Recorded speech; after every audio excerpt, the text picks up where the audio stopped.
provide leadership for us. Allan Ritter, would you come up and share a few words for us too? Thank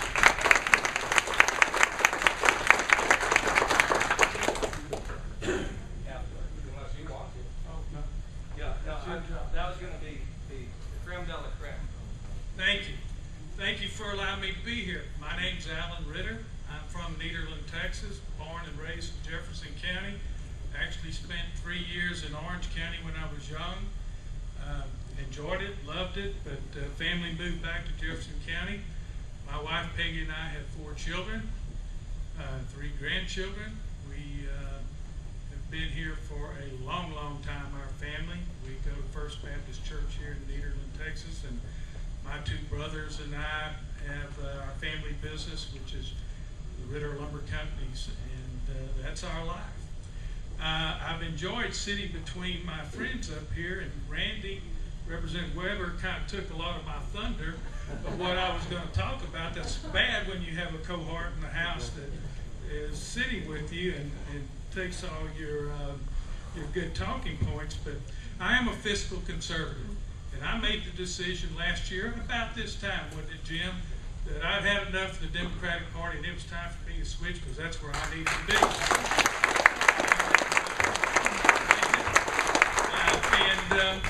It was the best thing that I've done in my life in a long, long time. And as I sit here and I look out over this room of people, I am so thrilled to see you here and give a hoot about your county, your state, your country.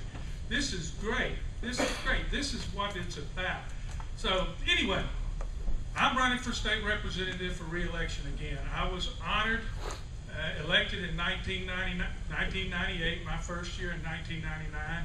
I've served on many, many committees. I now chair the House Natural Resource Committee, and I'm on Ways and Means, which gets to do all the tax stuff, and Calendars Committee and such, and participated on many of them.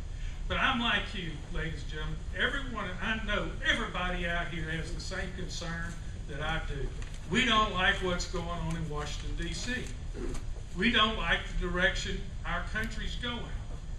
We fight this all the time. As chairman of the House Natural Resources Committee, the regulations that we have seen thrown down on us, either through Congress, but worse than that, through the Obama administration, through their own rulings about how we're supposed to now look at water, Clean Water Act, the changes of water, the term of water, navigable water. What is navigable water? Well, they wanted it to change it where it was anything. 1 drop of water in and you had to go get a Corps permit to do anything.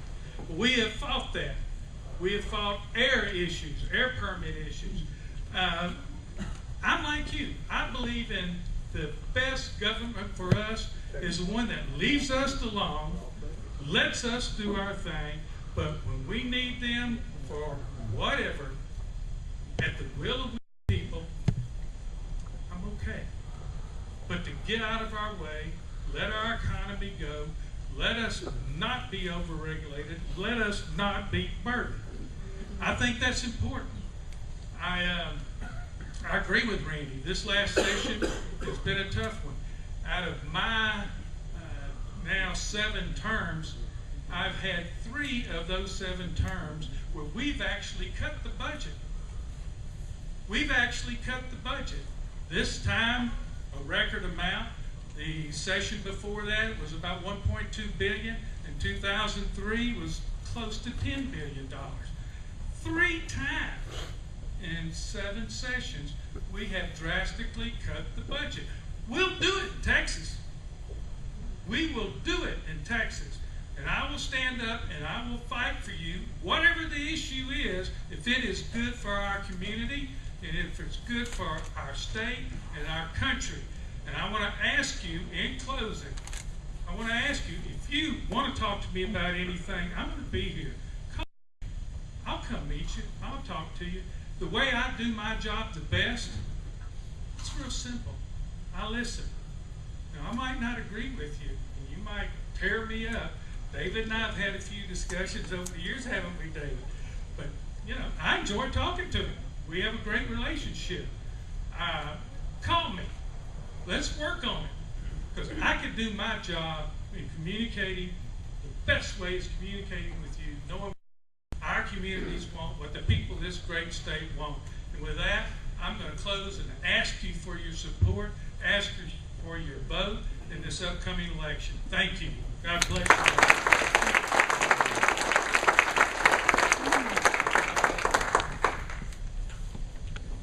Ladies and gentlemen, once again, just a great evening, a great opportunity to get to know these individuals.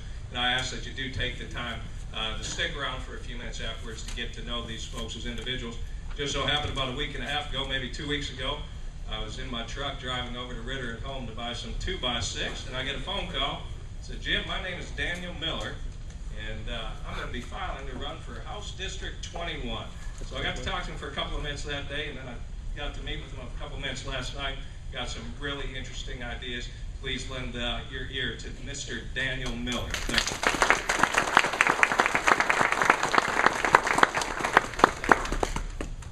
Oh, those candles, right? No, I'm good. Thank you very much. Let me start off, first of all, by saying thank you for extending. It's a pleasure to be with you all here tonight, and I have to make this disclaimer by telling a little story. I once reached into my closet and I grabbed the t-shirt because I had some stuff to do around the house. And I put it on and I thought, what did I do, gain like 40, 50 pounds? It was my kid's shirt. It was a little bit restraining and I busted out the seams. So with this 5-minute restraint, if I busted the seams, please forgive me just a little bit. My son did. All right. Well, since I have a short amount of time, let me just start off by saying that my name is Daniel Miller. Thanks for the intro, Jim. And I am a conservative. I am a Texan. I am a Christian. And I am running for Texas Representative District 21. Now, if you want any more than that, then I'm going to encourage you to go to my website, texansformiller.com. There's a whole bio there about being raised by an iron worker father and a secretary mother and my education. Everything is there. But in 5 minutes, it's enough about me. Let's get down to the brass tacks, right? And first off, let me say this. Jefferson County Republican Party. You guys should be very, very proud of yourself.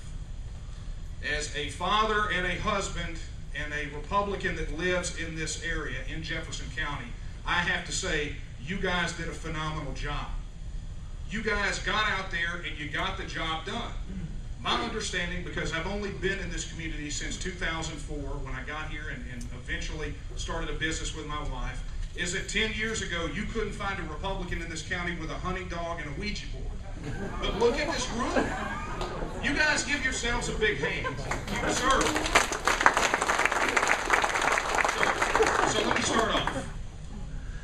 The Texas Constitution is a rather long and unwieldy document. Some would call it very awkward. But there is something in the Texas Constitution that is right. Article 1 of our state constitution is our Bill of Rights. We didn't tack it on as amendments. We jammed it up there in the very front so that we would know once and for all, it would be the message of the people to the government and the message of our government to Washington, D.C., that our rights were the most important thing. And so I start off by talking about Article 1, Section 2. The Texas Constitution is very, very clear. It says, all political power is inherent in the people. The last time I checked, folks, that's us. But something has gotten squirreled up. And so now it's going to take every ounce of that power to put things right. You see, we have many, many candidates sitting up here. They're going to Washington to fight this battle. But in my heart, I truly believe that this battle will be fought in the 83rd legislative session in Austin, Texas, when it meets in 2013. Texas is going to be the one that holds the line for the American principles of freedom and independence and limited government and individual rights and personal responsibility and fiscal responsibility. That fight will be in Austin, Texas. That fight could have come over the last couple of sessions. But the can got kicked down the road. It got kicked down the road. And we are facing some of the most important issues that Texas has faced since Santa Anna's armies marched across Texas. Since the foundation of our republic, our situation is that serious. It's not exaggeration and it's not hyperbole. We've got serious issues. You've heard some of them tonight. Border security, illegal immigration, employment, jobs, the economy. We are dealing in a relationship with Washington, D.C. that has become codependent and destructive. And we are in danger, in very grave danger. And what we have had in Austin for the last couple of sessions is the band playing while the Titanic is sank.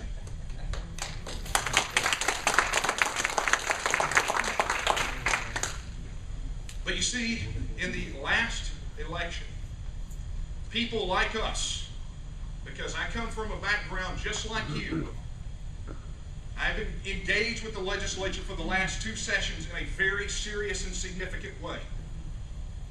But people like us banded together, people in communities all over, from the Red to the Rio Grande, from El Paso to Orange, Texas, banded together and they said, this far and no further. And with that, you, through your hard work, produced a Republican supermajority in the Texas House. And so, with that, what happened? Not a whole lot.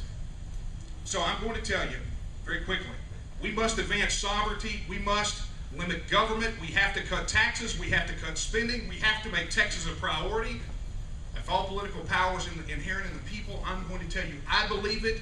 I ask for you to believe it too. And come March 6th, on the 176th anniversary of the fall of the Alamo, hold their and cast your ballot for me for state representative in District 21.